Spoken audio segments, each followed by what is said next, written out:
ఎస్సీలు ఉన్న దగ్గర అది మరి ఏం పథకమో ఇల్లు కూలగొట్టుకోండి, మీరు ఇల్లు కూలగొట్టుకుంటే ఇల్లు ఇస్తామని చెప్పి పాపం ఎస్సీలను మభ్య పెడితే వాళ్ళందరూ కూడా ఇల్లు కూలగొట్టుకున్నారు. పెరికేడు గ్రామం అని చెప్పి రాయపర్తి మండల్లో, మరి అట్లనే తొర్రూరులో కూడా 6వ వార్డులో చాలా మంది ఇల్లు కూలగొట్టుకొని ఉన్నారు. వాళ్ళందరూ కూడా ఏంటంటే మరి అది ఎలక్షన్ ముందు స్టంటా తెలియదు, లేకపోతే ఏందో తెలియదు.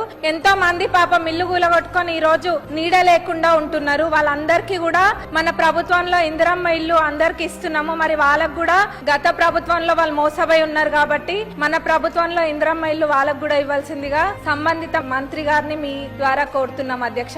మొత్తం 40 ఇళ్ల పైన ఉన్నాయి పెరికేడ్లో. పాపం వాళ్ళు ఎప్పుడు వచ్చినా గానీ బిడ్డ ఎండకేండి వానకు దడుస్తున్నాము, మాకు కూడా ఇందిరమ్మ ఇల్లు ఇవ్వండి అని అడుగుతున్నారు. వాళ్ళకి ఈసారి ఇందిరమ్మ ఇళ్లలో వెసులుబాటు కల్పించాల్సిందిగా మీ ద్వారా కోరుతున్నాం అధ్యక్ష.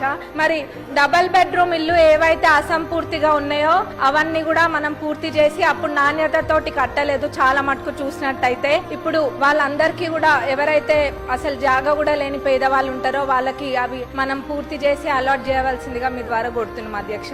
ఒక్కొక్క నియోజకవర్గానికి ఆల్రెడీ 3500 ఇల్లు వచ్చినాయి, ఇంకా కూడా రాబోతున్నాయి. మాటలు చెప్పే ప్రభుత్వం కాదు మనది, చేతలాల్లో చేసి చూపించే ప్రభుత్వం. అది కళ్ళకు కొట్టొచ్చినట్టు కనిపిస్తుంది.